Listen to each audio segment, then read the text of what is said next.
uma nova desilusão. Jesus havia planejado uma campanha missionária tranquila de 5 meses de trabalho pessoal. Contudo, não disse aos apóstolos o quanto aquilo ia durar. Eles trabalharam de semana a semana.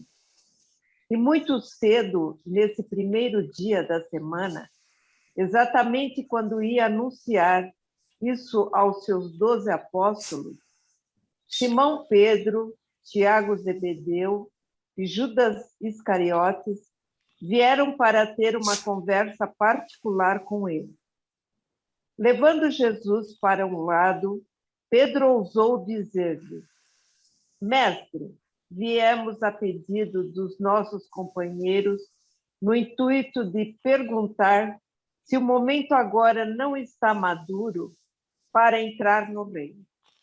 E se tu irás proclamar o reino em Cafarnaum, ou se vamos prosseguir até Jerusalém? E quando saberemos, cada um de nós, as posições que iremos ocupar junto contigo no estabelecimento do reino?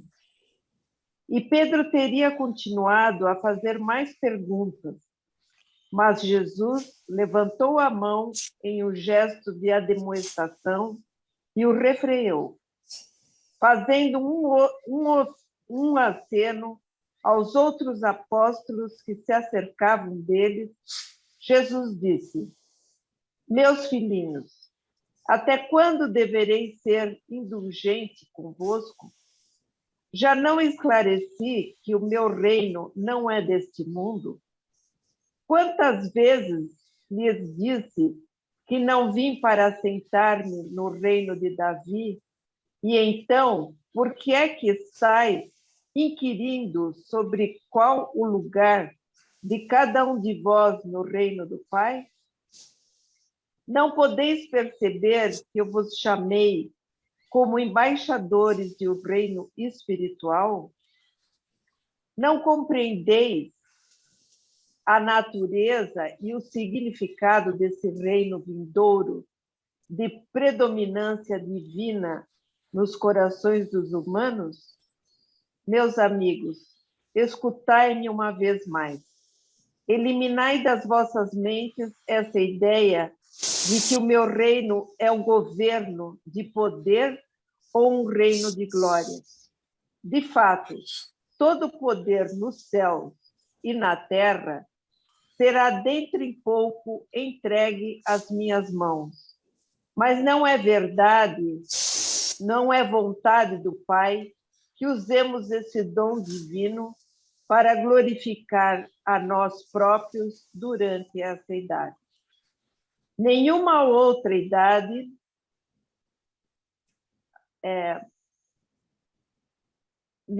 quero ver agora nenhuma outra idade vós ireis de fato assentar-vos comigo no poder e na glória. Mas cabe-nos agora submetermos-nos à vontade do Pai e continuarmos em humilde obediência, executando o seu mandato na terra. Uma vez mais, os seus discípulos ficaram chocados, estupefatos.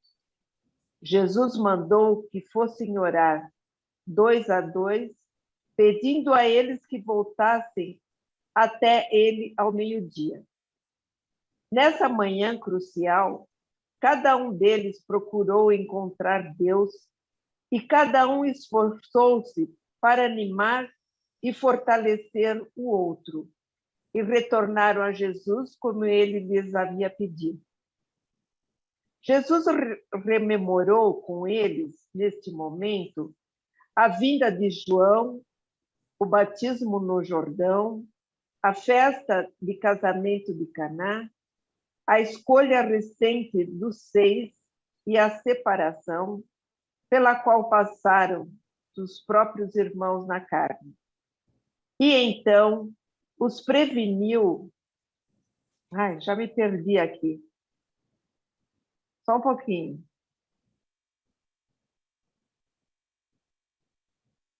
Ai, me perdi. Aqui, ok. A escolha recente dos 6 e a separação, pela qual passaram dos próprios irmãos na carne. Então os preveniu de que o inimigo do reino iria também tentar separá-los. Depois dessa conversa curta, mas sincera, os apóstolos levantaram-se sob a liderança de Pedro para declarar a sua devoção imperecível ao seu mestre e para prometer, como Tomé se expressou, a sua lealdade inarredável ao reino.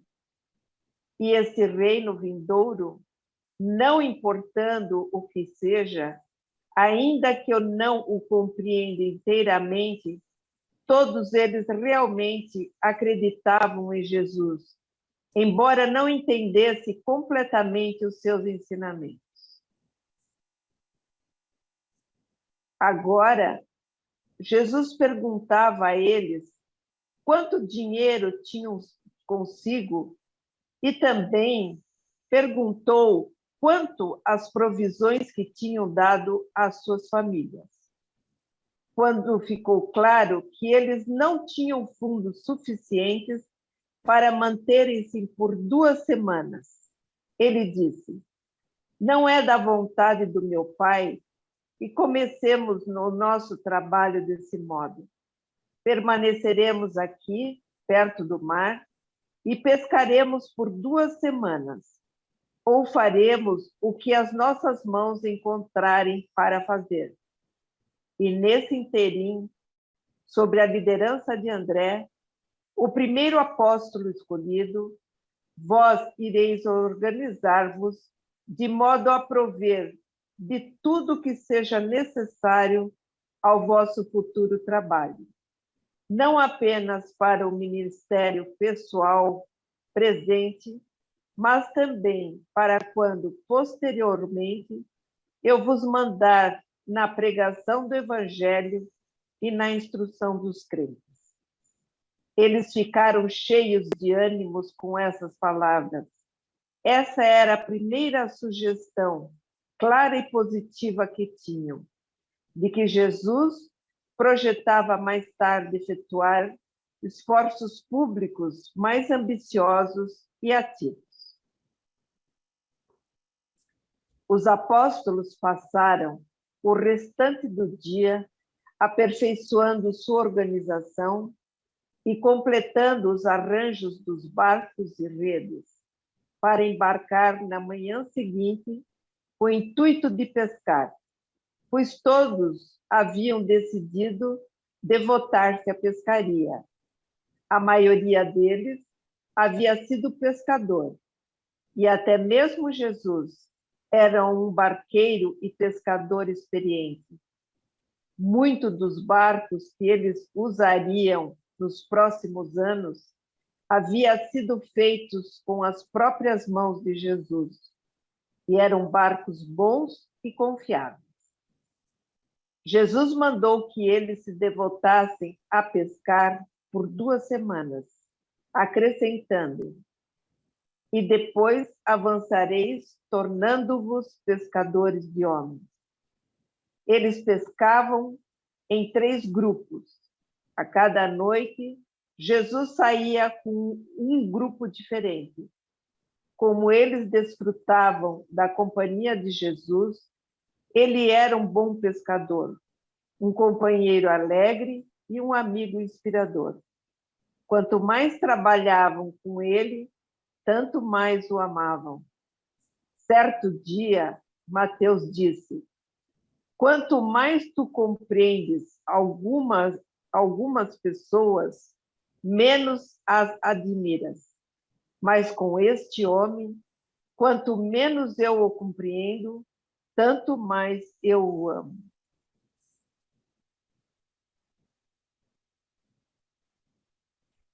Esse plano de pescar e sair por 2 semanas para o trabalho pessoal em nome do reino prolongou-se por mais de 5 meses, até o fim desse ano 26 depois de Cristo, quando cessaram aquelas perseguições especiais que tinham sido dirigidas contra os discípulos de João depois do seu encarceramento. Muito obrigado, Yolanda. Tá aí a história. Alguém quer fazer algum comentário?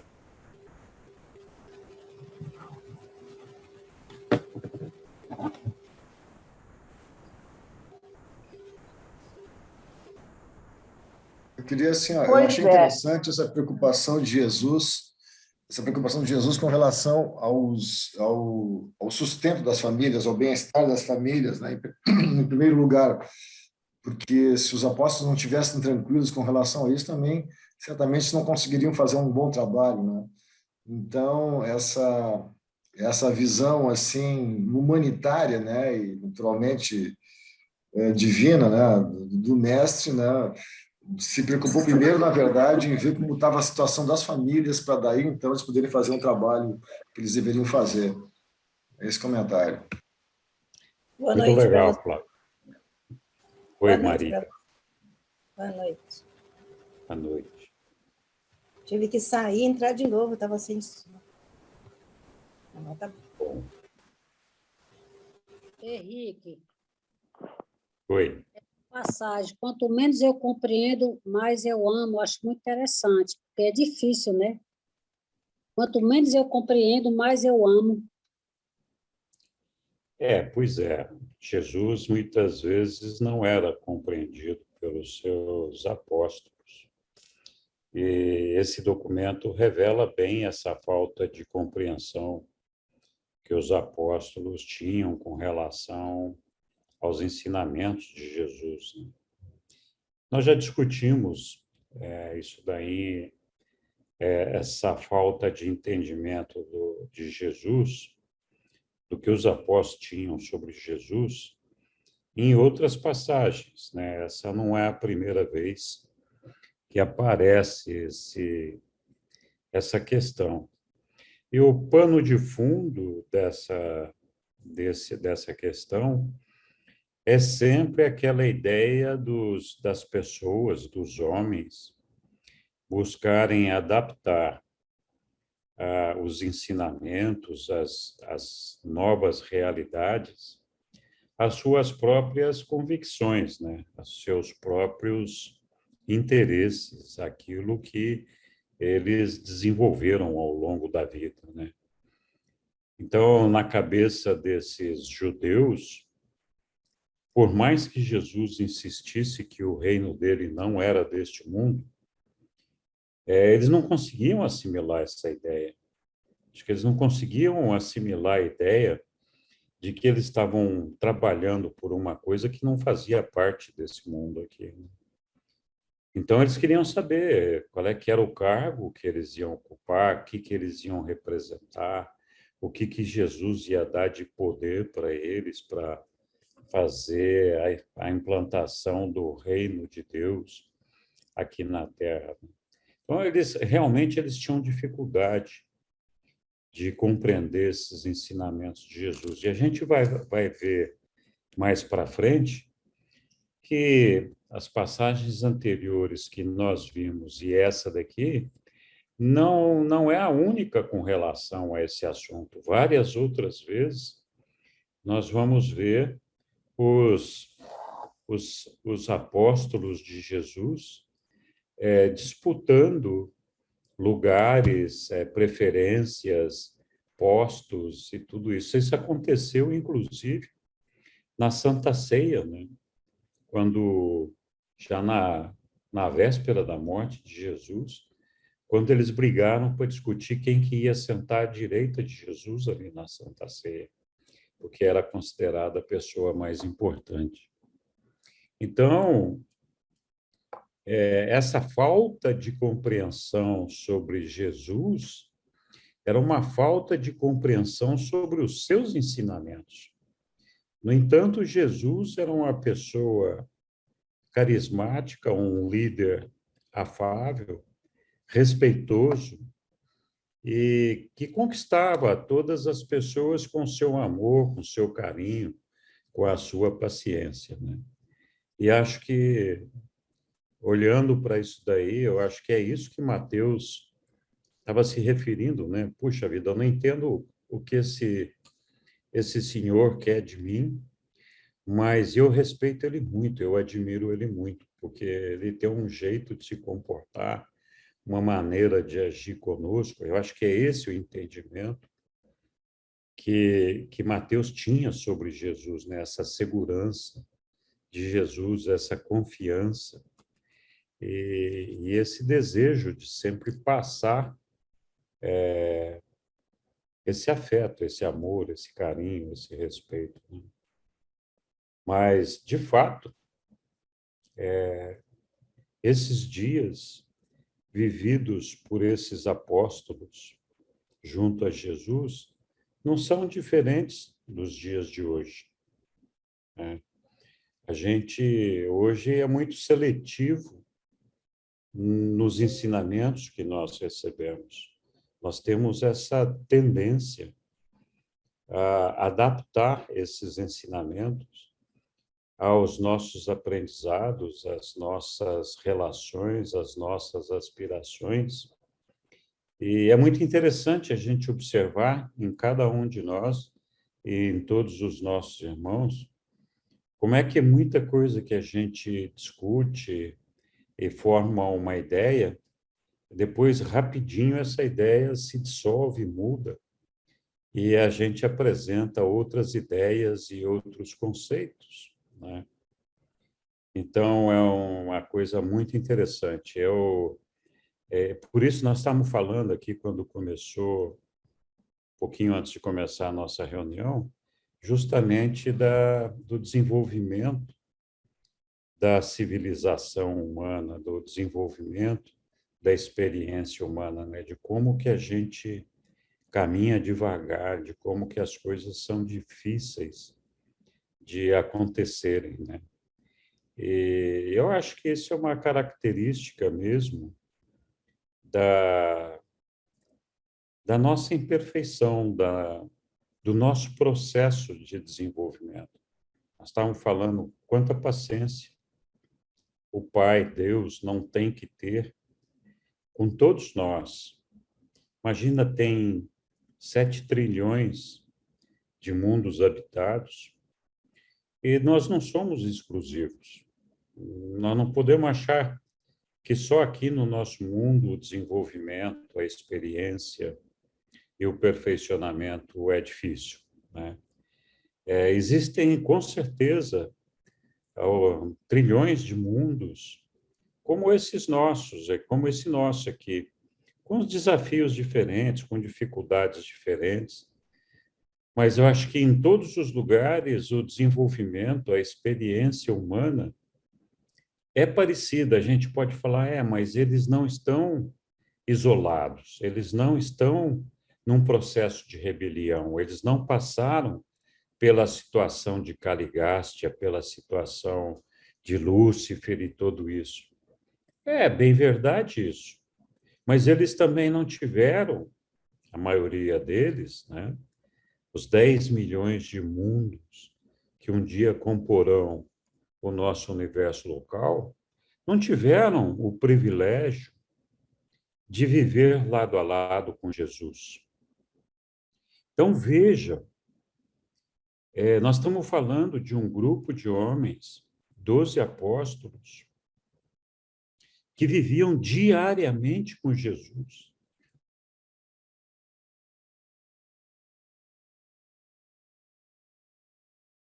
Sem barreira nenhuma, sem nada que os impedisse, né, de se aproximar de Jesus, de compreender o que ele falava. Então, eles não compreendiam por quê. Não compreendiam não porque fossem menos preparados do que os habitantes de outros planetas. É que eu acho que o processo de desenvolvimento é difícil mesmo. Ele é complexo mesmo. A gente vê isso no nosso dia a dia. E quando a gente tem essa percepção, mais do que nunca, né? Eu me impressiono com o nosso Pai, de ver, eu fico maravilhado de ver a paciência que ele tem com a gente, o esforço que ele faz com todos os seus agentes, as suas hostes de seres, para nos fazer evoluir, para fazer com que a gente possa avançar, a presença dele mesmo dentro de nós. E ele não desiste, né? Ele está ali e vai tocando as coisas. Então, quando eu vejo essa situação, mais e mais eu admiro esse nosso Pai, de ver o plano dele, a paciência dele, o amor dele por todos nós. E ver como que ele atua de uma forma com o desejo e a vontade de nos salvar. E com toda essa paciência de ver milhões de anos a gente evoluindo e a gente repete e repete os mesmos erros. Nós ainda somos, na verdade, bastante primitivos. Se a gente for analisar, nós evoluímos muito pouco da época de Ando e Fonta para cá. Os problemas de entendimento, as dificuldades de percepção, elas continuam sendo as mesmas, né? Então, eu acho que é isso, né? Não sei.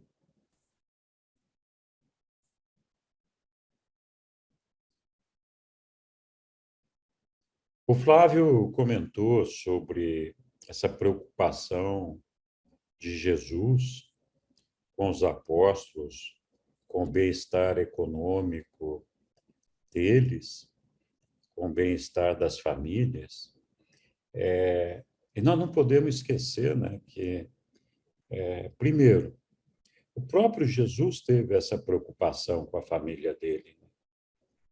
Ele não abandonou a família dele enquanto ele não teve certeza absoluta que a família estava protegida, estava assegurada, podia ter o seu sustento, a sua coisa arrumada, de uma forma que eles não fossem mais dependentes de Jesus. Essa foi uma preocupação de Jesus o tempo todo, né? E acho que é uma preocupação natural, porque os próprios ensinamentos falam que nós não temos que deixar de ser animais. Nós não podemos ou não devemos negar a nossa natureza animal. Nós temos que, sim, compreender que nós somos animais e como tal, conhecer as nossas limitações, as nossas dificuldades e saber o que nós precisamos fazer para atender e suprir essas necessidades, né? Então, o propósito da evolução não é fugir da nossa natureza animal. Pelo contrário, o propósito é aceitar que nós somos animais, como tais, nós temos demandas, temos necessidades que precisam ser atendidas, né? Acho que, então, essa preocupação de Jesus, que se repetiu aí com esses apóstolos, reflete bem essa ideia, e os reveladores, em várias passagens do livro, nos falam sobre isso. Nós não temos que abandonar a nossa natureza animal. Nós não temos que fazer de conta que nós não temos essa natureza. A gente precisa comer, a gente precisa beber, a gente precisa dormir, a gente tem que ter sexo, tem que ter tudo, faz parte da nossa natureza animal. Nós não podemos esconder isso. O que sim nós podemos é buscar maneiras de administrar essas necessidades sabiamente, né? Com critério, com inteligência, e não nos tornando escravos dessas necessidades. Então, é bastante interessante esse projeto que Jesus desenvolveu com os apóstolos aí, e a gente vai ver mais para frente que essa exigência que Jesus fez dos apóstolos, de que eles deixassem a sua família, foi só com os apóstolos. Isso não foi exigido de outros discípulos. Ou seja, para ser discípulo de Jesus, fazer a proclamação do Evangelho, servir a Deus e aos nossos irmãos, nós não precisamos abandonar nossas famílias, né? Esse requisito foi um pedido de Jesus a esses apóstolos, a esse grupo de pessoas. E ele não pediu que ninguém mais fizesse isso, né? E a gente vai entender mais para frente, quando chegar o documento que trata desse assunto, por que que Jesus pediu isso dos apóstolos, né? E por que que ele não pediu dos outros. Mas, enfim. Oi. Eu acredito que há umas 2 semanas vocês não puderam estar aqui. Sim. A Lilian estava coordenando, e aí porque eu disse na oportunidade que eu sempre tive uma dificuldade muito grande em entender a postura de Jesus,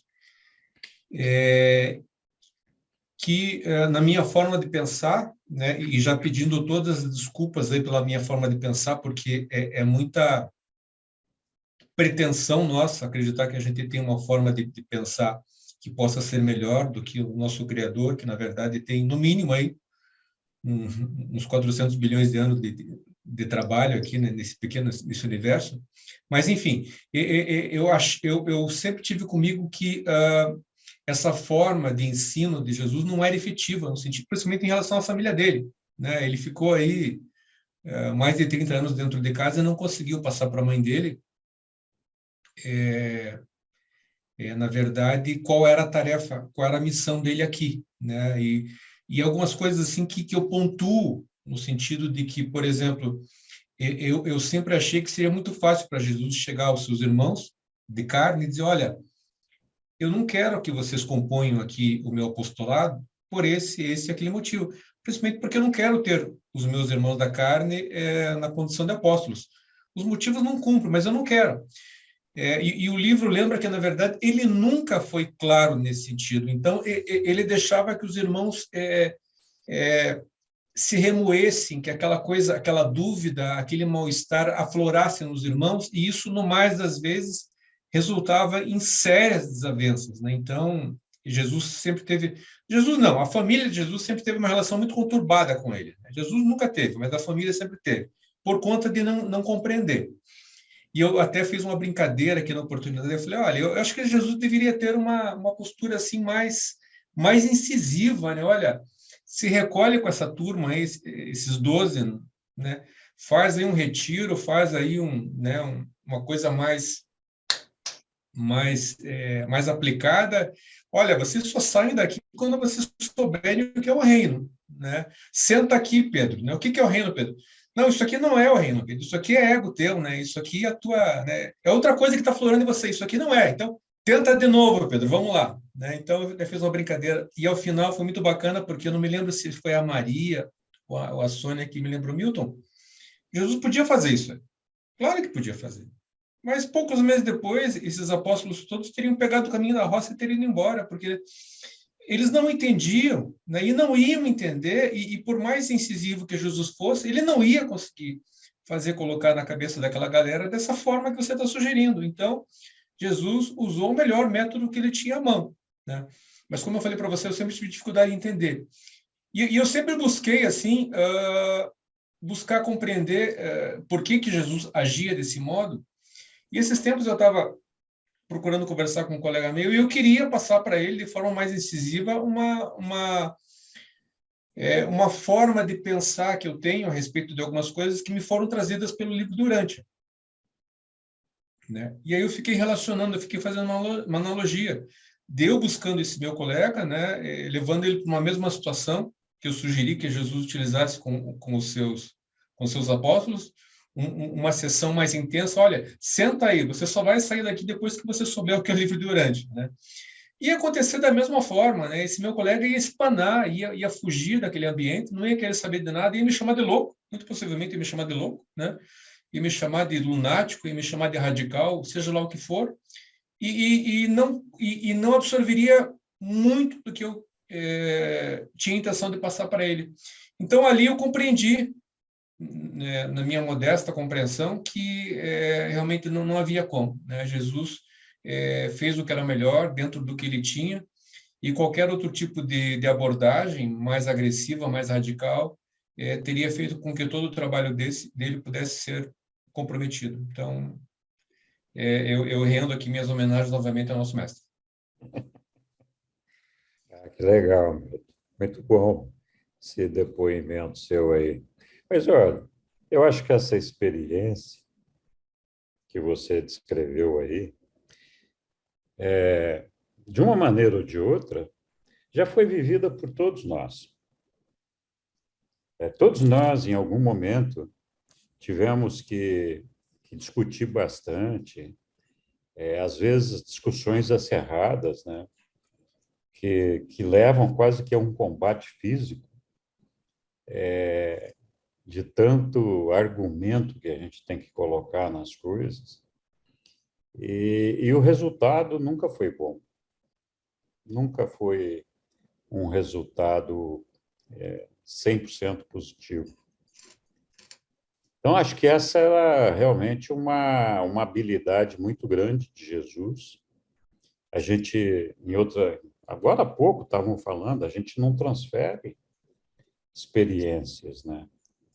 Se cada um de nós pudesse passar o nosso aprendizado, aquilo que realmente é um aprendizado um para o outro, fala assim, não, é que encosta a sua cabeça na minha, ou então cola seu dedo na minha cabeça, que eu vou transmitir agora, né? Você recebe aí do outro lado como um passe de mágica, tudo aquilo que a gente construiu de positivo na nossa mente. Mas a gente sabe que não consegue fazer isso. A gente sabe isso com os nossos filhos. Quem tem filho aqui sabe, né? Você fala para os filhos, olha, não faça isso, você vai se arrebentar. Não dá certo esse negócio que você está fazendo. Cara, você pode explicar da maneira que você quiser, segurando no colo, com muito amor, pegando uma cinta para bater, amarrando na cadeira. Você pode fazer o que você quiser.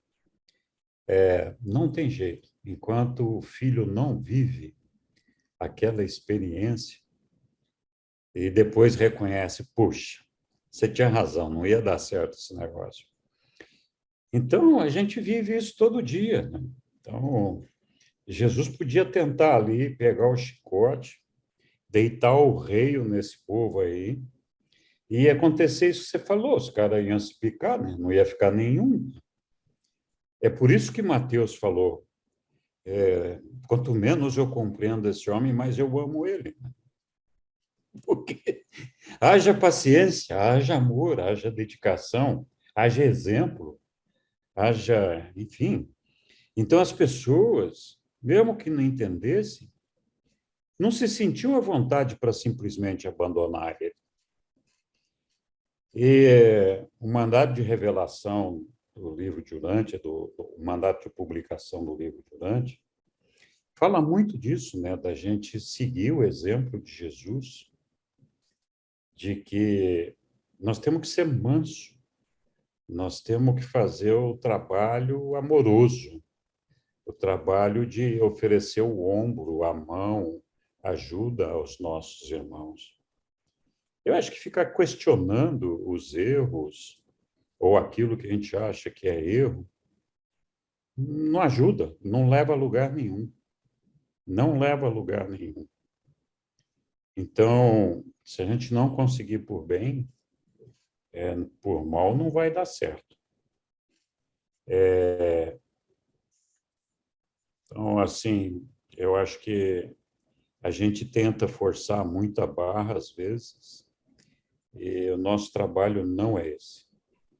O nosso trabalho é mostrar Jesus, revelar Jesus, e o trabalho de convencer cada um é do ajustador do pensamento, do espírito da verdade. Não é nossa essa missão, não é nossa essa responsabilidade de ficar julgando as pessoas, de ficar... E a gente vê isso muito, né? Vê isso muito. Não só com relação aos ensinamentos do livro de Urântia, mas na nossa vida, no dia a dia, nas outras religiões, né? Se você não fizer isso, você vai para o inferno, você tem que ficar de joelho, tem que ficar de pé, tem que açoitar as costas, tem que, sei lá, a gente tem que ter, tem que, e fica cobrando isso dos outros, né? Eu acho que não é por aí, não é nosso trabalho convencer ninguém, realmente não é.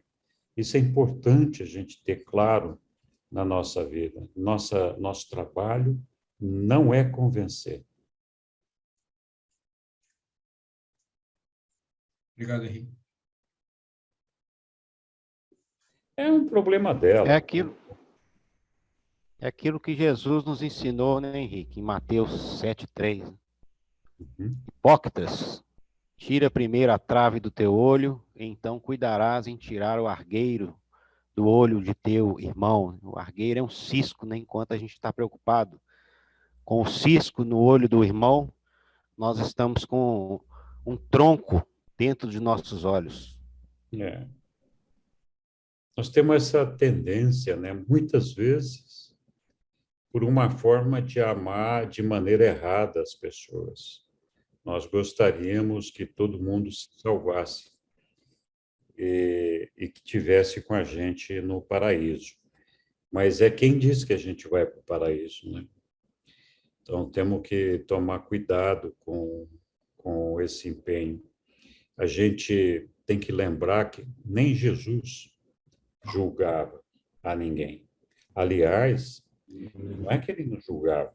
O nosso Micael, ele não julga os seus filhos. Nenhum deles. Ele tem um tribunal para fazer isso. Tem os anciões dos dias, que são aqueles que são responsáveis por fazer esse julgamento. Nenhum de nós vai ser julgado por Jesus. Nenhum. E ele não julgava nenhum dos seus irmãos, a nenhum das suas criaturas, né? Então, acho que é importante a gente ter esse entendimento. Muita gente acha que porque você tem uma certa espiritualidade, uma certa religiosidade, a você não seria permitido cometer determinados erros. Ou seja, erros que nós achamos que são erros. Mas se fosse assim, nós teríamos que pensar que aquela pessoa que adquiriu um certo entendimento, uma certa espiritualidade, ou teve acesso a uma revelação, por exemplo, teria que sumariamente alcançar a perfeição, né? É muita pretensão da nossa parte. Então, eu não posso me considerar perfeito e exigir que o meu irmão seja perfeito. Eu tenho que aceitar as deficiências que não só que existem em mim, mas que existem nos meus irmãos.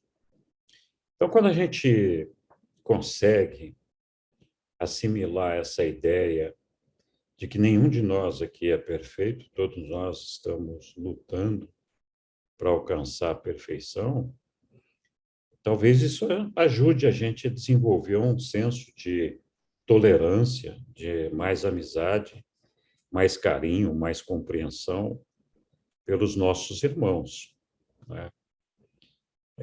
E acho que o nosso estudo aqui tem esse propósito, de desenvolver em cada um de nós um entendimento, uma espiritualidade que não é conquistada numa primeira leitura, num primeiro momento. Esse é um trabalho árduo, constante, e que a gente tem que perceber que cada dia melhorou um pouquinho. Outro dia nós estávamos falando que o propósito do grupo de estudo é de nos elevar mesmo, de fazer com que cada um de nós seja melhor, cada um de nós tenha um entendimento melhor do mundo, de Deus, dos nossos irmãos. Tá? Então, acho que é isso. Acho que se a gente aceitar essa ideia de que todos nós temos essa deficiência que os apóstolos tinham, e essa dificuldade de entender a Jesus, não é porque Jesus não fosse claro, né? É porque eles tinham um bloqueio mental que impedia que eles conseguissem assimilar aquilo que Jesus literalmente dizia a eles. Então, é isso daí. Enfim. Outros comentários, o Henricão fica aqui. Bem-vinda, Angélica. Boa noite a todos. Então, essa decepção de Jesus, não sei se nós podemos dizer que Jesus realmente ficou decepcionado, né? Apesar dos reveladores estarem falando aí desse desapontamento, né? Oi, Henrique, eu queria fazer um comentário em cima do teu comentário aí, sobre essa questão do julgamento, tá? Porque nós julgamos muito rapidamente e a todo momento, todo mundo, né? Inclusive, nos julgamos também. E talvez o maior erro nosso seja exatamente esse julgamento que a gente faz precipitado, né? sobre os nossos valores, os valores de outros, tal. Quando, na verdade, né, isso gerando uma culpa, né, e gerando essa culpa, na verdade, a gente começa a criar algumas neuroses, algumas questões de alguns traumas, na verdade, psicológicos, espirituais em cima disso. E quando no entendimento, né, o entendimento deveria ser exatamente isso. Olha, não julgueis para não ser julgado primeiro, né, e não te julgues, que possivelmente lá, os anciãos dos dias, o julgamento deles vai ser a partir do nosso julgamento, quer dizer, a gente está já se condenando muitas vezes ou se autoproclamando, né, quando a gente devia ficar bem pianinho, bem tranquilo, né, fazer o nosso trabalho, né, e levar uma vida assim tranquila, né, mas quando na verdade a gente está aqui essa terra aqui é um campo de provas, né? A gente está fazendo, né, um estágio aqui para passar para outros mundos aí, né? E seguir nossa jornada. Então, o julgamento eu acho que é uma das piores coisas que existe assim na raça, assim, né? Nós toda hora estamos criando valores e tentando justificar as coisas, né? E julgando os demais assim automaticamente. Bom, esse é um tema. Aí eu vi que colocaram aqui uma imagem de Magdala, né? E sobre Magdala, quando a gente estava lendo esse texto aí, falando sobre, né, que Jesus era um construtor de barcos também, uns 3 anos atrás lá eu tive em Magdala, né? E que é a cidade de Maria Madalena, tal, né? Que fica do lado do Mar da Galileia ali e tal. E ali tem um barco, né, exatamente da época de Jesus, daqueles anos ali, 20 e tal. E aí eu fiquei imaginando, assim, será que num barco desse Jesus não andou aí, sabe? É uma emoção muito grande, assim, tu ver alguma coisa da época de Jesus ali e imaginando, eventualmente, que o mestre poderia ter navegado num barco desse, né? É uma coisa espetacular isso. Era só baixar a frequência, né? Ô, Henrique, Oi. Henrique, o Milton falou um negócio interessante, né?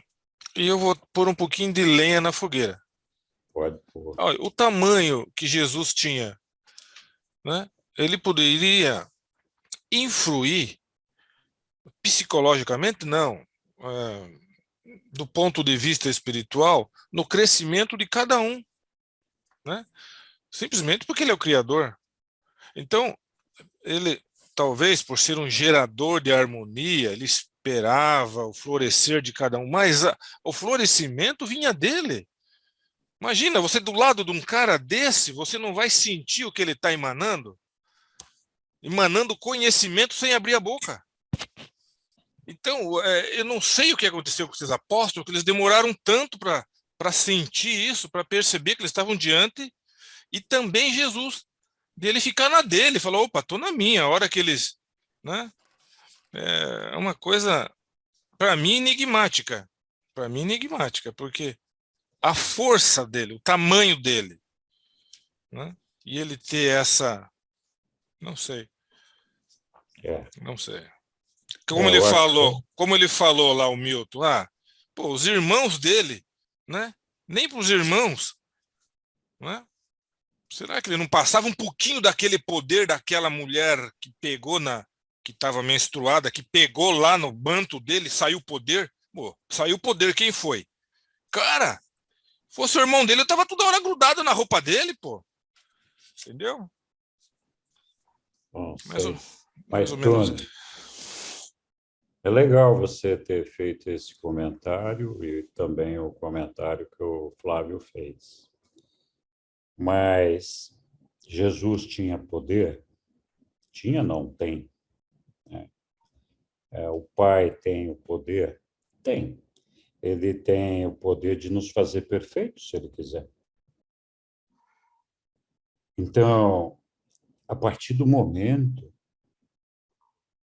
e isso é importante a gente ter essa percepção, a partir do momento que o nosso Pai decidiu viver essa experiência conosco de perfeccionamento, de partir de uma imperfeição para alcançar a perfeição, o principal atributo envolvido nesse processo é o livre-arbítrio.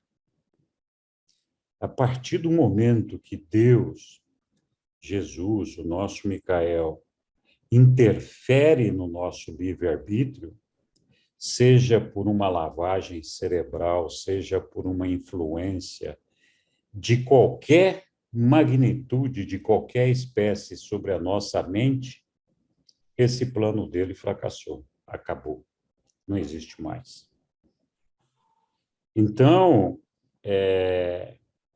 nós temos que entender que a razão da nossa existência é justamente viver esse processo evolutivo. Esse é o desafio, lembra? Nós já discutimos outras vezes. O nosso Pai, ele sempre foi e sempre vai ser. Ele é tudo que a gente pode imaginar e mais alguma coisa. Mas tem uma coisa que o Pai nunca foi. Ele nunca foi imperfeito. Nunca, não houve um momento na vida de Deus que ele tivesse sido imperfeito. Então, se ele nunca foi imperfeito, ele não pode ter vivido a experiência de evoluir da imperfeição para a perfeição.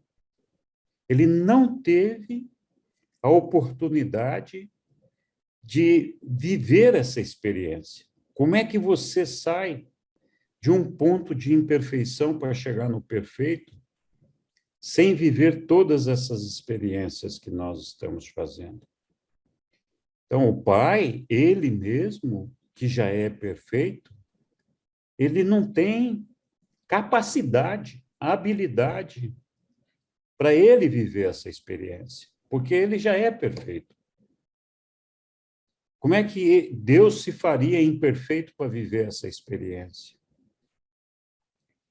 Então, nós não podemos nunca perder de vista que a razão da nossa existência aqui é justamente propiciar essa experiência, essa expansão ao Pai, a Deus. E para isso, existe o Supremo. O Supremo, o que que é? É Deus desprovido da perfeição e desprovido dessa experiência. Ele está aqui, é um desdobramento dele, como se fosse um bebezinho nascido, sem conhecimento, sem nada. Então, o Supremo está se formando. Ele está vivendo essas experiências, que são propiciadas por cada um de nós. Nenhum de nós pode substituir a experiência do outro. Então, quando a gente discute, por exemplo, o julgamento que o ancião dos dias, os anciões dos dias, porque, na verdade, eles julgam em conjunto, fazem sobre cada um de nós, o que eles estão avaliando é a contribuição que cada um de nós está dando ao crescimento, à formação desse ser supremo, dessa experiência que Deus está vivendo conosco. Então, mesmo que aos nossos olhos, um determinado humano fosse muito imperfeito, os anciões dos dias poderiam pensar, por exemplo, que mesmo naquela imperfeição, aquele ser deu uma contribuição para o desenvolvimento do Ser Supremo e que, por isso, merece continuar a sua existência, de alguma forma. Então, a nossa dificuldade é entender por que Deus, por que o Pai não interfere nos nossos processos. E a gente tem que perceber que não é só o processo do nosso desenvolvimento pessoal. Isso é o processo, inclusive, do universo físico. O nosso planeta, ele ainda está se formando. Ele ainda está em ajustamento. O universo ainda está se ajustando. Algum dia, nós vamos alcançar uma estabilidade onde não haverão mais transformações de espécie alguma nos planetas, nos universos, estará tudo formado, tudo completado. Então, embora exista um certo controle, esse desenvolvimento ele é mais ou menos aleatório. O que o Pai faz é cuidar para que tudo isso não entre em colapso. Mas se tiver que acontecer acidentes, eles vão acontecer. Ele só vai evitar que tudo isso colapse. Então, essa é a nossa dificuldade, né? Entender por que não interviu, por que não faz, por que não vai lá e bota a pinça no nosso cérebro e faz a gente mudar de ideia. A partir do momento que fizer isso, deixou de existir a razão da nossa existência. Deixou de existir a nossa participação, a nossa cocriação. Nós somos cocriadores com Deus. E Ele não espera que nós sejamos perfeitos imediatamente aqui na carne. Podemos até alcançar um sentido de perfeição aqui se a gente conseguir alcançar a nossa fusão com o ajustador do pensamento, né? Mas nós estamos longe disso, né? Então, não sei. Mas, Sônia, desculpa, você está com a mão levantada aí faz umas 2 horas e eu estou falando que nem um papagaio aqui. Nada, desculpa. imagina. Nada, que isso, imagina. E, inclusive, falou uma parte maravilhosa de uma forma com que eu não conseguiria falar sobre essa coisa do livre-arbítrio, que é um dos aspectos que eu queria levantar.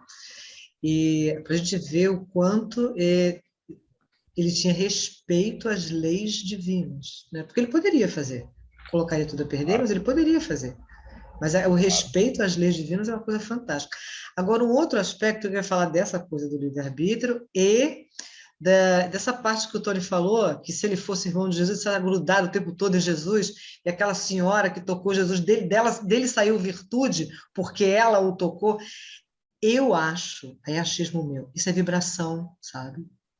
Tem que estar numa mesma frequência, na mesma sintonia. Então, quando você não tem uma atração, você tem uma repulsão, né? Então, a gente vê que quem acreditava e que era curado porque acreditava, porque estava na mesma sintonia, e depois ele dizia, vá e não peques mais, ou seja, aquilo que você fez, usando a sua energia de ser divino, que constituiu toda aquela doença ou aquela situação, não faça mais. Se acreditou, está curado, vai em frente, é isso aí. Então, acho que tem muito a ver com frequência, com vibração. Por isso que alguns, mesmo estando com ele, não se sentiam bem, saíam e não queriam saber. A frequência não batia. Né? É claro que a gente está aqui reunido, falando no nome dele, vibrando, a gente tira um tempo para a gente estar aqui. Isso é uma vibração de aceitação, de conexão. Aí você vê uma pessoa que de repente, mas o que você está fazendo aí? A essa hora, não sei o quê, conversando o quê? Olha, é uma outra vibração.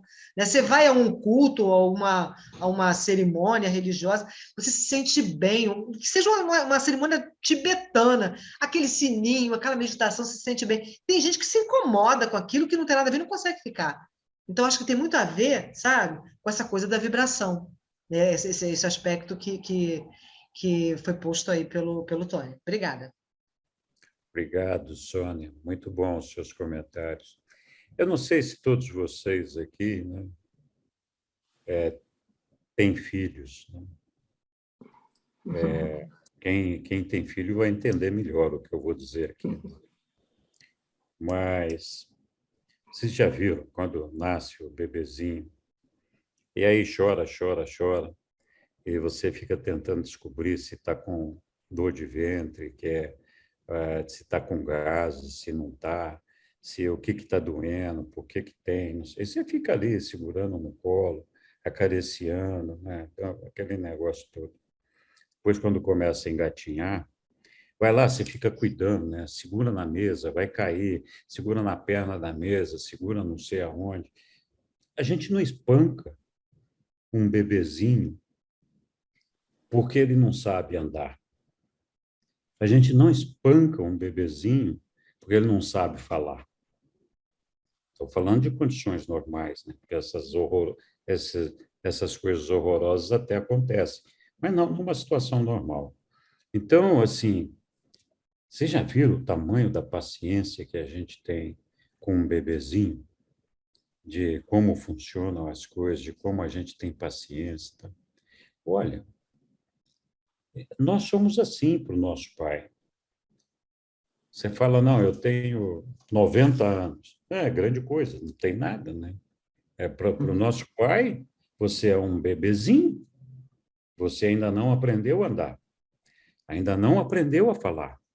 Ele não vai te espancar por conta disso. Né? E acho que esse amor, eu já falei isso outras vezes, é o que leva a gente a ter amor e empatia pelos nossos semelhantes. Porque, assim, nós temos que encarar os nossos irmãos como nós. Todos nós somos bebês. Pode ser que eu esteja um pouquinho, estou falando eu, mas não estou me referindo a Henrique, pode ser que eu esteja um pouquinho mais evoluído ou mais desenvolvido. Isso não me dá o direito de humilhar ou de maltratar ou de ser intolerante com aquele bebezinho que ainda não aprendeu a falar, que ainda está engatinhando. Ele pode ter 90 anos. Não importa quantos anos ele tem. A verdade é que continua sendo um bebê aos olhos do nosso Pai. E se eu tiver por esse irmão, por esse semelhante, essa compaixão e esse entendimento de, olha, não aprendeu a falar ainda, mas vai aprender. Se eu tiver um pouquinho de paciência, ajudar, ensinar aqui, vai aprender. Ah, não aprendeu a andar ainda, mas vai aprender, se eu tiver um pouquinho de paciência. Então, assim, nós temos que ter com os nossos irmãos a mesma paciência que nós temos com um bebezinho. É claro, eu estou falando com relação ao aspecto afetivo, de respeito humano, de tudo isso. É lógico que é difícil você ter tolerância por uma pessoa que aparentemente não merece ter um mínimo de respeito, mas, né? Mas acho que é esse o entendimento, né? Angélica, vamos lá. Então, eu queria falar para o Tony, eu gosto muito das colocações dele, acho ele muito inteligente, mas, assim, a gente só reconhece o outro quando a gente está na mesma dimensão, né? Quando a gente realmente já conquistou a dimensão que ele está. Então, se os irmãos de Jesus não reconheciam ele, é porque eles estavam muito longe da dimensão dele, né? E nós, eu acho que o maior exemplo que tem é o do filho pródigo mesmo.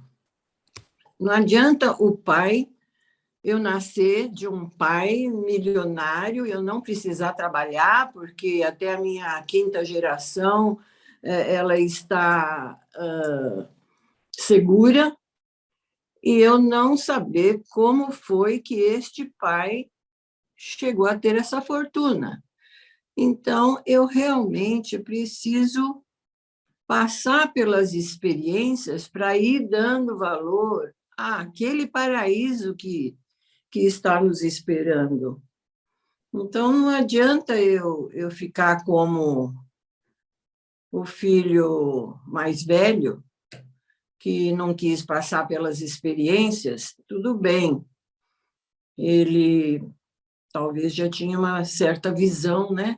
Então, não precisou passar. Mas, para quem já passou, tem muito mais valor do que aquele que não passou.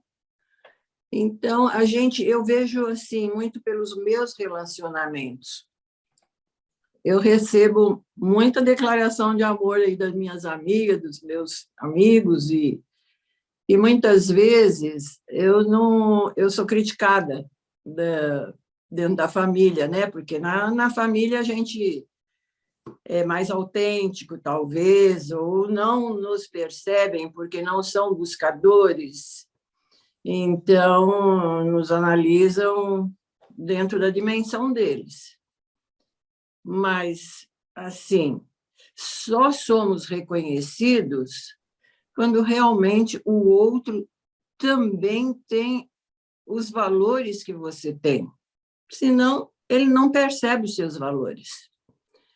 Então, eu vejo assim, se Jesus não foi reconhecido na época, por muitos, principalmente, né, pelos fariseus, então, é porque realmente eles não percebiam a dimensão dele, né? E é isso. Eu vejo assim. Muito legal, Angélica. Posso falar um pouquinho? Pode. Santo de casa não faz milagre, né? Já existe esse ditado. Né? Vamos lá. Pode falar. Eu penso que as pessoas são atraídas por afinidade, né?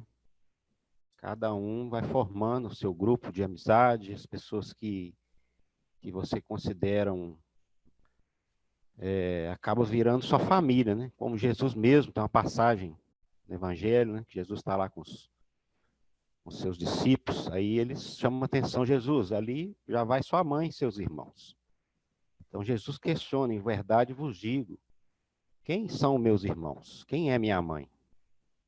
Então ele fala que meus irmãos são aqueles que comungam comigo, né? Que fazem a vontade do Pai.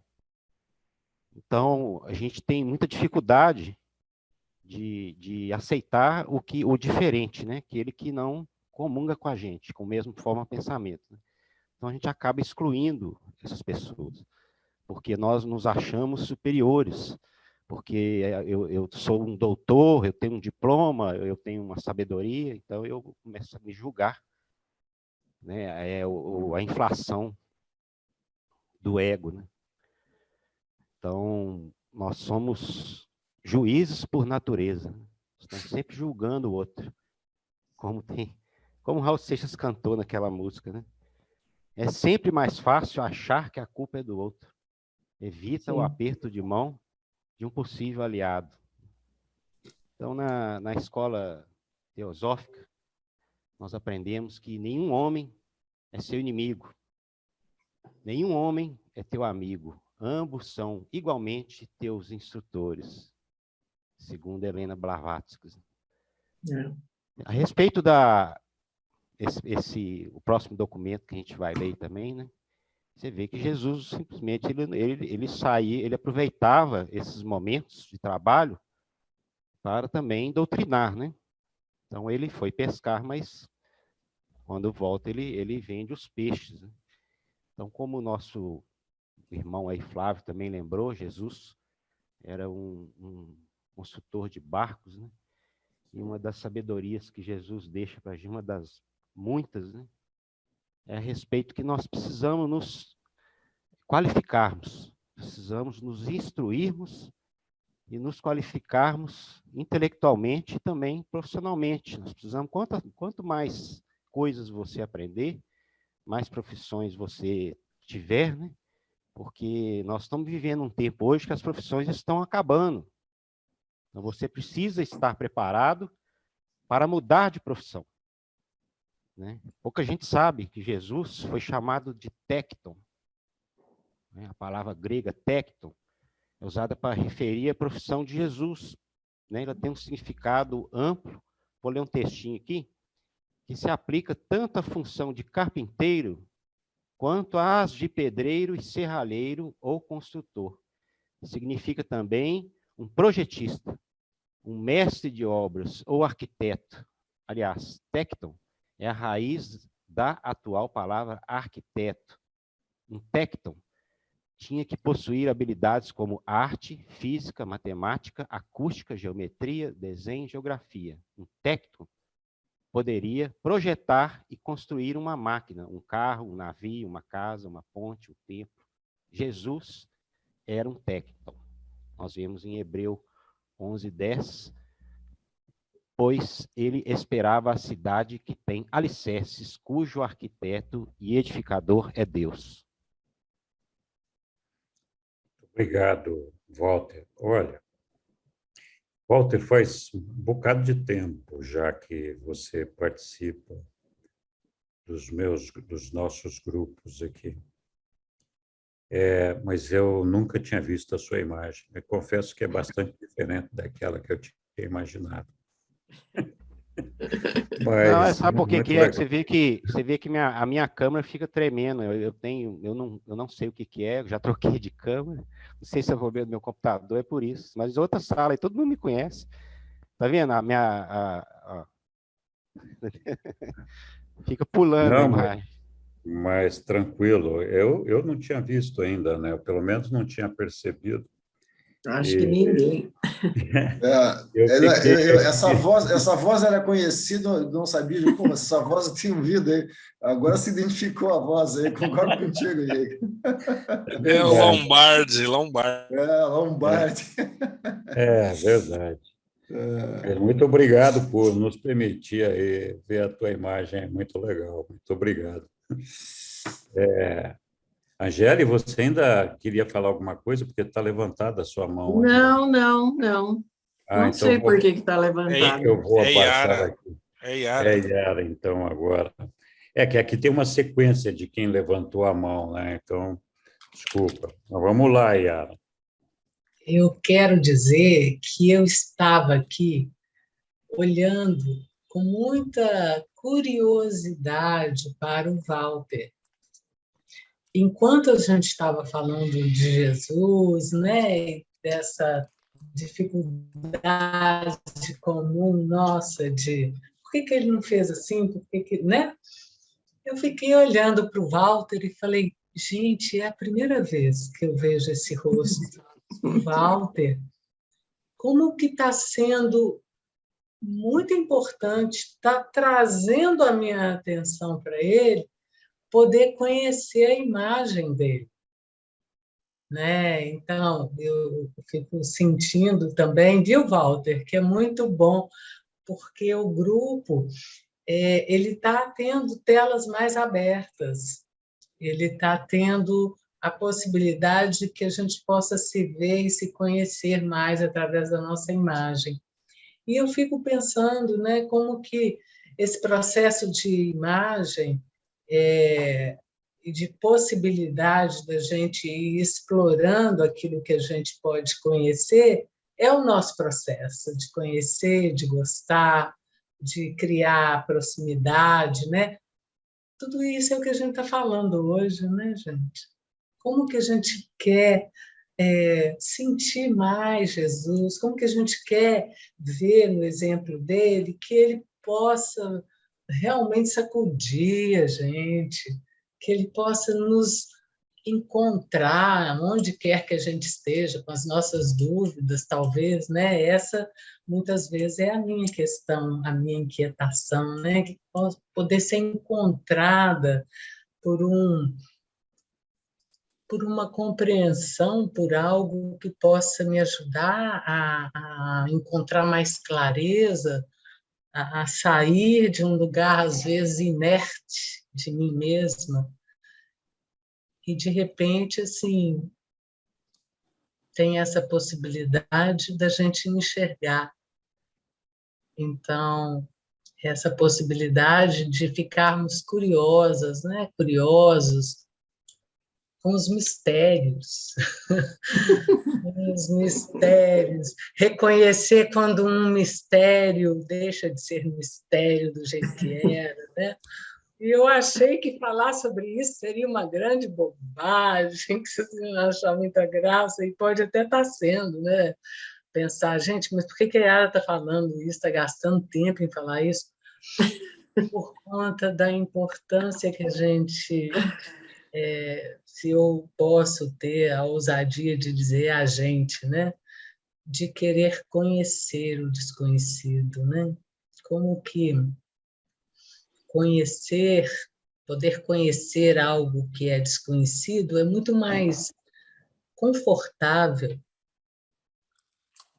E o processo que eu estou ouvindo a gente aqui hoje, né, o Henrique trazer, é um processo de estar em contato com o que a gente desconhece, sobretudo dentro da gente, né? O que eu sou capaz? O que eu posso realmente validar e sentir que eu sou uma pessoa de bem, estou no caminho correto, estou realizando a vontade do Pai? Que vontade é essa?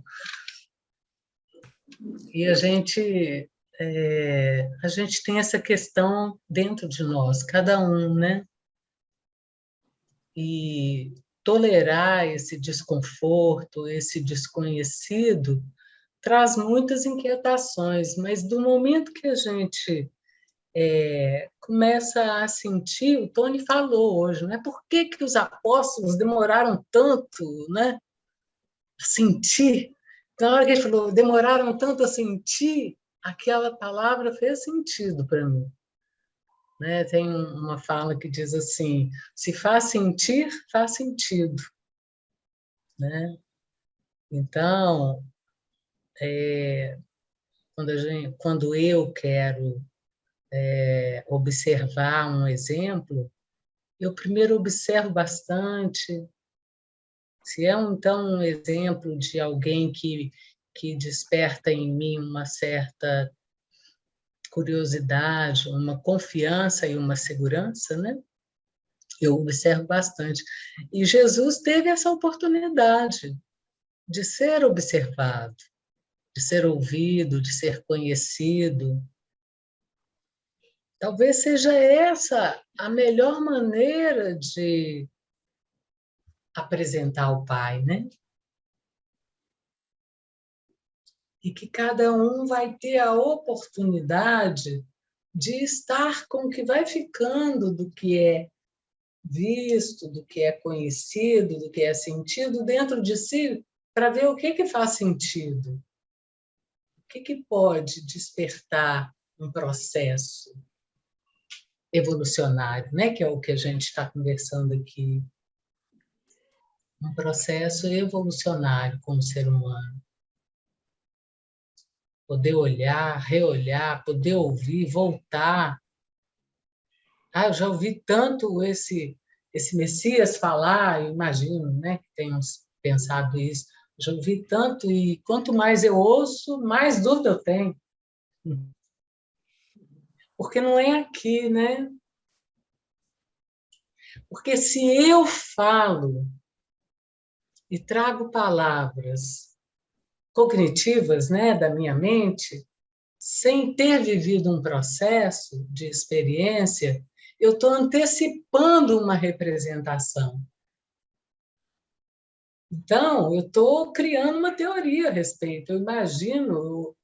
Agora, quando a gente passa por um processo de experiência, a palavra que vem é aquela palavra sentida pelas percepções e a própria experiência que tem um sentido.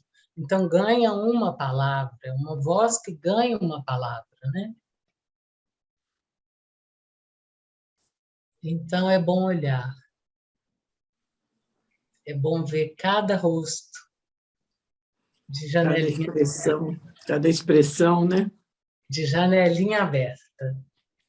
Porque é nesse compartilhamento que eu me sinto influenciada aqui nesse grupo. Eu me sinto influenciada aqui. E isso é muito bom. É porque eu sou o velho do Rio.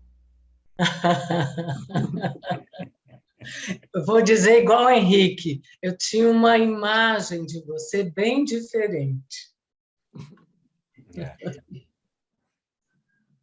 Obrigado. É bom conhecer a imagem real. Obrigada, gente.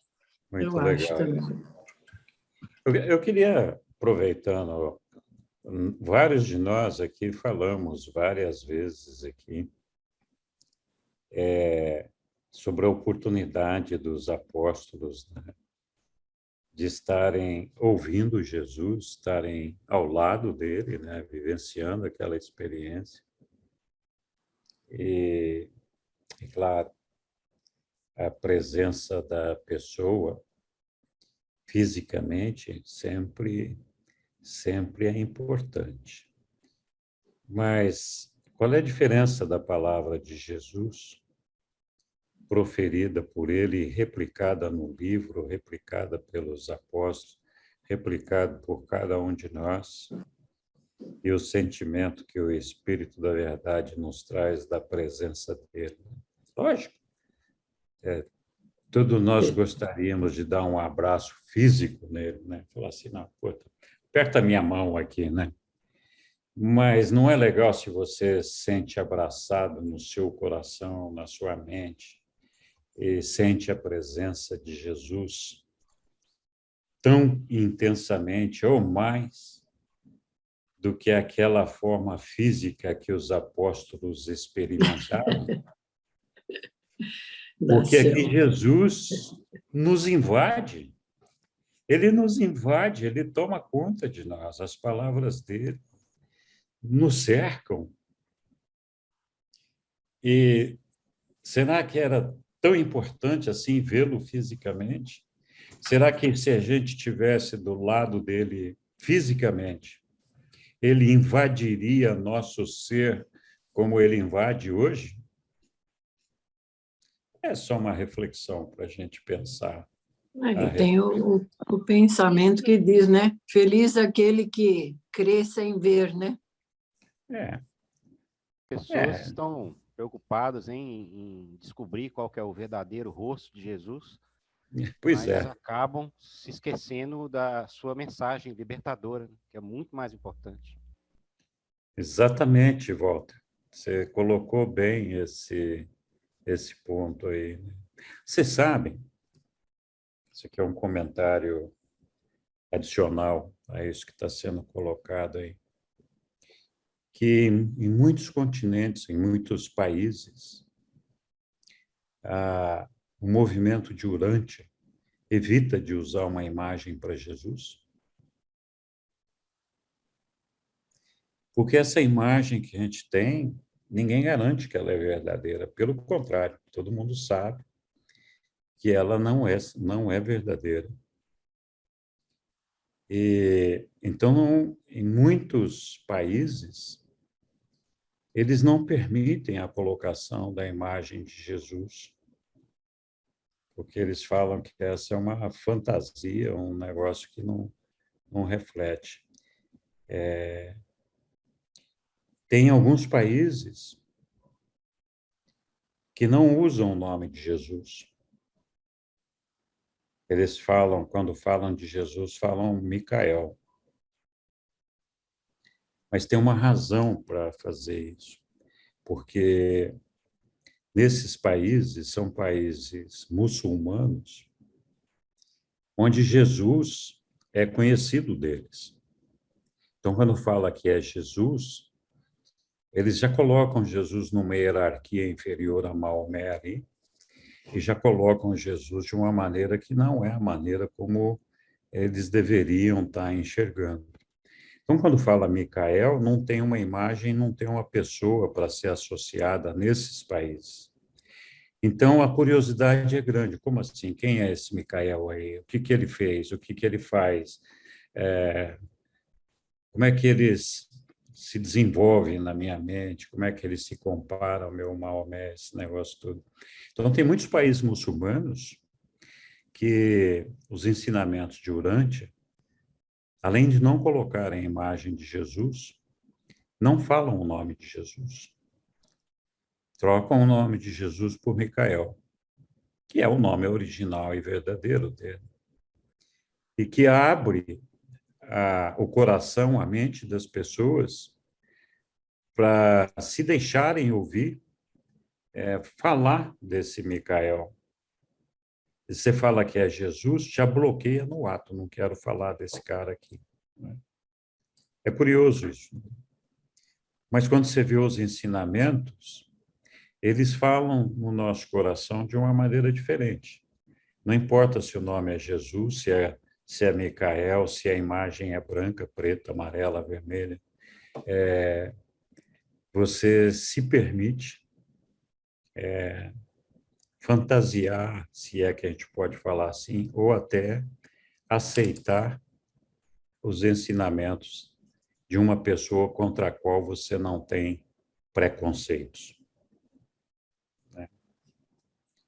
Então, só um comentário para agregar alguma coisa diferente aqui. O significado do nome Micael, em hebraico, Mi, aquele, Ka, que é como El, Deus, né? Então, o significado seria, é um construto, né? Aquele que é como Deus. Uhum. Legal, Walter. Bom, continuamos aqui nossa leitura ou avançamos mais um pouco? Alguém mais quer fazer algum comentário, colocar alguma observação? Ok, então vamos nos permitir ler mais um pouquinho aqui, já que a gente ainda tem alguns minutos. E vamos falar do primeiro trabalho dos 12. Eu vou ler aqui um pedacinho. Oi. Fala. Ops. Acho que eu ouvi mal. Alguém tinha me chamado aí, mas vamos lá. Então, o primeiro trabalho dos 12. Depois de vender o fruto da pesca de 2 semanas, Judas Iscariote, que foi o escolhido para atuar como tesoureiro dos 12, dividiu os fundos apostólicos em 6 partes iguais. Depois de tirados os fundos para as famílias dependentes. Então, perto do meio de agosto do ano 26 DC, eles saíram 2 a 2 na direção dos campos de trabalho designados por André. Nas 2 primeiras semanas, Jesus esteve com André e Pedro. Nas 2 semanas seguintes, com Tiago e João. E assim por diante, com as outras duplas, na ordem da escolha deles. Desse modo, ele era capaz de sair ao menos uma vez com cada dupla, antes de reuni-los para o começo do trabalho público deles. Então, tem uma conta interessante aqui, que eles fizeram lá a arrecadação com o trabalho deles, e aí, primeiro, eles tiraram os fundos para as famílias dependentes de cada um deles. Eu não sei como é que eles calcularam a necessidade desses fundos para cada família. Mas aí o restante desses fundos, eles dividiram em 6 partes iguais. Por que será que eles dividiram isso em 6 partes iguais? Não sei, talvez tenha alguma explicação, mas se alguém souber, pode colocar aqui. Então, Jesus ensinou-lhes a pregar o perdão dos pecados pela fé em Deus, sem penitência ou sacrifício. E ensinou que o Pai dos céus ama a todos os seus filhos com o mesmo amor eterno, e mandou que os apóstolos se abstivessem de discutir a obra e o aprisionamento de João Batista. Bom, Henrique, Oi. viu? O Cido está aqui do meu lado, ele explicou por que eles dividiram em 6 partes iguais. Ah, tá. E por que foi? É porque cada dupla levou uma parte para o apostolado. Para esse apostolado. Ok. Então faz sentido. Tá bom. Matar a curiosidade. Obrigado, Cido. Então, Jesus pediu que eles não discutissem sobre João Batista, a voz surgida durante o batismo. Então, vocês se lembram que aí teve a voz do ajustador do pensamento ali de Jesus, né, no batismo dele. Apenas aquele. Hã? Então, vocês se lembram que alguns que estavam ali ouviram a voz desse ajustador do pensamento. Então, falai apenas daquilo que ouvi. Coloque o texto, por favor. De mim. Não está aí o texto? Não. Desculpa, eu pensei que estava, né? Agora está. Então, Jesus pediu para não discutir a obra e o aprisionamento de João Batista, a voz surgida durante o batismo, apenas aqueles que ouviram a voz podem referir-se a ela. Falai apenas daquilo que ouviste de mim. Não façais discursos sobre rumores. Também a conversão da água em vinho em Caná, Jesus os admoestou seriamente, dizendo: não reveleis a nenhum homem a respeito da água e do vinho. Então, é bem interessante, porque Jesus aqui recomendou que eles falassem aos homens daquilo que eles tinham ouvido Jesus falar. Pregar os ensinamentos de Jesus, né? Aqui não falou de não falar de política, de economia e de outras coisas, mas, na verdade, tudo isso estava implícito ali também, né? Sem a gente falar dos ensinamentos de Jesus, já é um grande desafio, já é uma parada dura para quem tenta diariamente levar a palavra de Jesus a todas as pessoas que nos cercam, de uma maneira ou de outra. Imagina se a gente, além de levar a palavra de Jesus, for ficar discutindo se o cabelo tem que ser loiro, ruivo, preto, ou, enfim, todas essas outras coisas, né? Então, eu acho que esse é um ponto importante para a gente considerar. Ainda continuando aqui, e passaram momentos maravilhosos durante esses 5 ou 6 meses, nos quais trabalharam como pescadores alternadamente a cada 2 semanas, fazendo assim economias para sustentarem-se no campo durante as 2 semanas seguintes de trabalho missionário para o reino. A gente comum maravilhava-se com os ensinamentos e as ministrações de Jesus e de seus apóstolos. Os rabinos há muito haviam ensinado aos judeus que o ignorante não poderia ser pio nem virtuoso. Contudo, os apóstolos de Jesus eram tanto devotos quanto retos, e eram ainda alegremente ignorantes de muitos ensinamentos dos rabinos e da sabedoria do mundo. Aqui cabe uma série de considerações sobre essa questão dos ignorantes, porque, na verdade, a maioria desses apóstolos de Jesus, para aquela época deles, para o momento que eles viviam ali, eles eram bastante instruídos, eles tinham uma formação escolar que era feita na sinagoga, naquele tempo lá. Então, a maioria deles tinha um nível de instrução que era o nível de instrução requerido de um judeu instruído, geralmente de um judeu comum da população ordinária daquela época. Então, eles não eram, assim, ignorantes no sentido de serem analfabetos, de não terem nenhum conhecimento.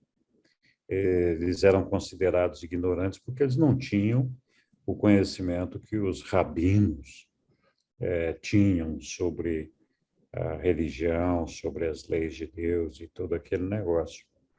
Mas os apóstolos não eram verdadeiramente ignorantes.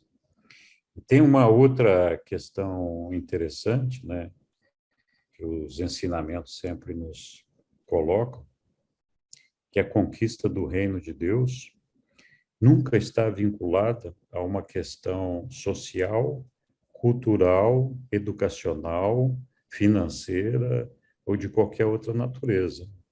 Qualquer pessoa, independentemente do seu nível cultural, educacional, etc., pode chegar a Deus. Esse também é um negócio interessante. O potencial existente em cada um de nós é igual, ele é o mesmo, não tem diferença nenhuma. Então, a gente pode ter muitas diferenças com relação a todos esses outros aspectos, mas espiritualmente falando, todos nós temos a mesma base, a mesma oportunidade e a mesma possibilidade de crescimento. Então, aqui, avançando mais um pouquinho, Jesus deixou evidente para os seus apóstolos a diferença entre o arrependimento por meio das chamadas obras boas, como ensinado pelos judeus, e a mudança que a fé causava na mente, o novo nascimento, que exigia como preço para a admissão no reino. Ele ensinou aos seus apóstolos que a fé é a única coisa necessária para se entrar no reino do Pai. João havia ensinado a eles o arrependimento para escapar da ira que virá. Jesus ensinava a fé como sendo a porta aberta para a entrada no amor presente, perfeito e eterno de Deus. Jesus não falava como um profeta, como um que vem para declarar a palavra de Deus. Ele parecia falar de si próprio como alguém que tem autoridade. Jesus buscava que eles desviassem os seus pensamentos da necessidade de milagres, fazendo com que a mente deles se voltasse para a busca de uma experiência real e pessoal de satisfação e segurança, vinda do Espírito de Deus que reside neles, no seu amor e na sua graça salvadora. Henrique, pode repetir devagarzinho esse parágrafo? Posso. Então, Jesus não falava como um profeta, como um que vem para declarar a palavra de Deus. Ele parecia falar de si próprio como alguém que tem autoridade. Jesus buscava que eles desviassem os seus pensamentos da necessidade de milagres, fazendo com que a mente deles se voltasse para a busca de uma experiência real e pessoal de satisfação e segurança, vinda do Espírito de Deus que reside neles, no seu amor e na sua graça salvadora. Isso é o que repete o tempo todo, né? Os milagres, eles podem impressionar muito, e de fato impressionam, porque é lógico, quando você vê uma coisa inesperada acontecer, a gente se surpreende, né? E se enche de admiração por aquele evento. Mas a verdade é que isso não transforma as nossas vidas, não muda as nossas vidas. O que muda as nossas vidas é justamente sentir Deus no nosso coração, sentir a proximidade de nós com Deus, sentir o amor dele, se sentir abraçado por ele e estar com ele.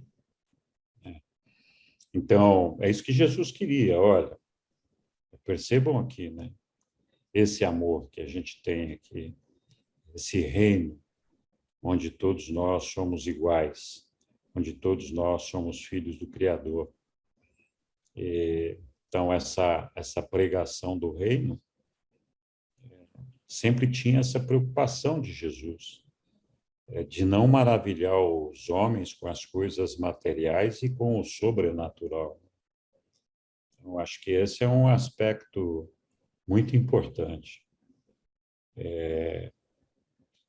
E acho que esse é o caminho que realmente fez com que os apóstolos depois conseguissem trazer a mensagem de Jesus, ainda que atravessada nos evangelhos, e que elas chegassem até nós da forma como chegaram, né? Então, se fosse um negócio espetacular no sentido de prodígios mirabolantes, talvez eles não tivessem se dedicado da maneira como dedicaram a espalhar o amor de Jesus por toda a humanidade.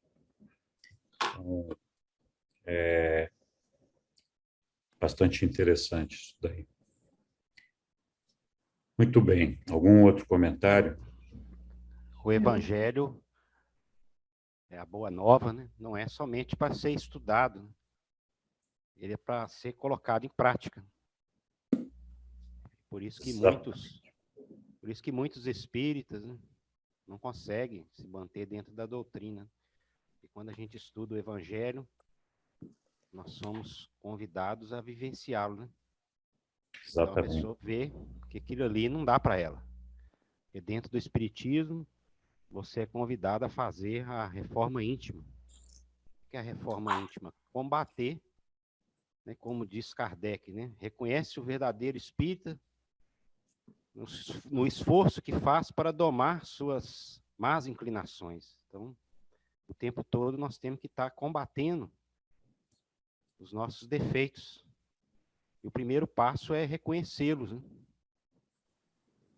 Dentro da psicologia, se fala até de uma síndrome, né?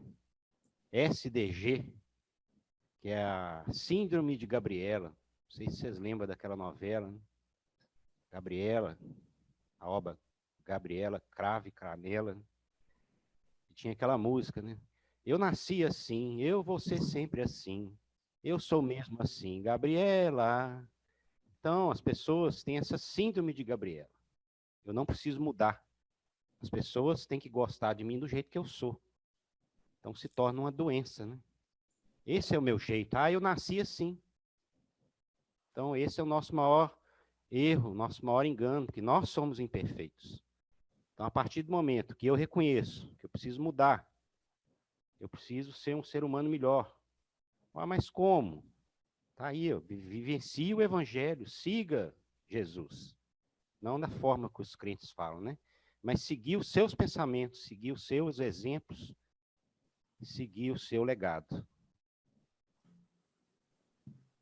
É isso mesmo, Walter. Legal. A maneira da gente ver se a gente está...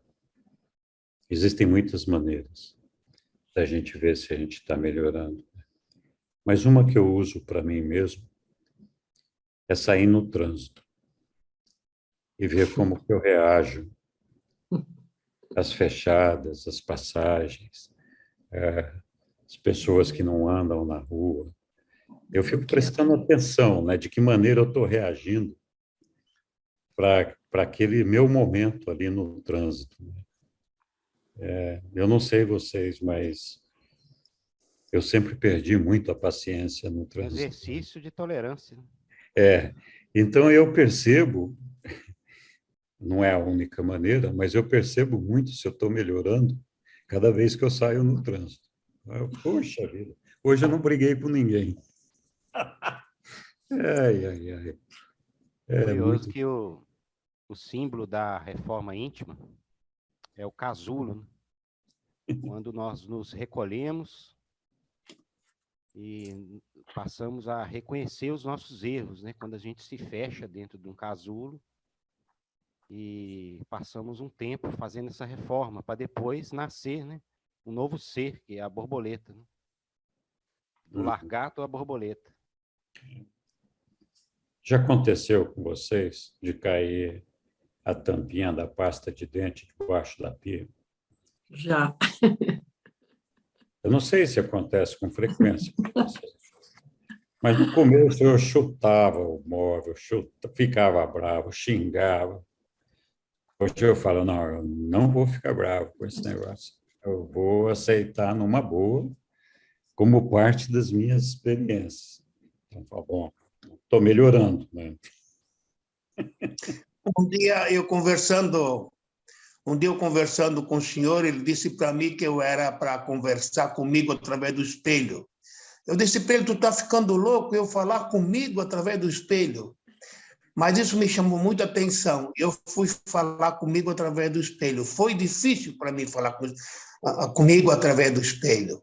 Eu cheguei a suar naquele dia. Fechei porta, janela, tudo. E para ninguém ouvir que eu estava falando comigo no espelho. Hoje não. Hoje eu falo comigo através do espelho, eu converso comigo, eu me acho bonito, eu me acho inteligente. E é uma coisa assim fantástica no dia de hoje, né? Mas de vez em quando no espelho está aqui perto mesmo, né? Eu dou uma olhada para ver como é que está o Irineu velho hoje. Mas faz muita diferença, sim. Quando a gente através do espelho, como é que eu estou? Né? Fazer a pergunta. Isso é muito espelho falasse. Você falou um negócio legal. A gente às vezes fala assim, esse velho aí, né? Hoje eu passo assim na rua, eu fico pensando, acho que esse cara aí está falando a mesma coisa que eu falei tantas vezes, esse velho aí, falando para mim, né? Porque eu já estou ficando velho. Então, é mais ou menos isso aí.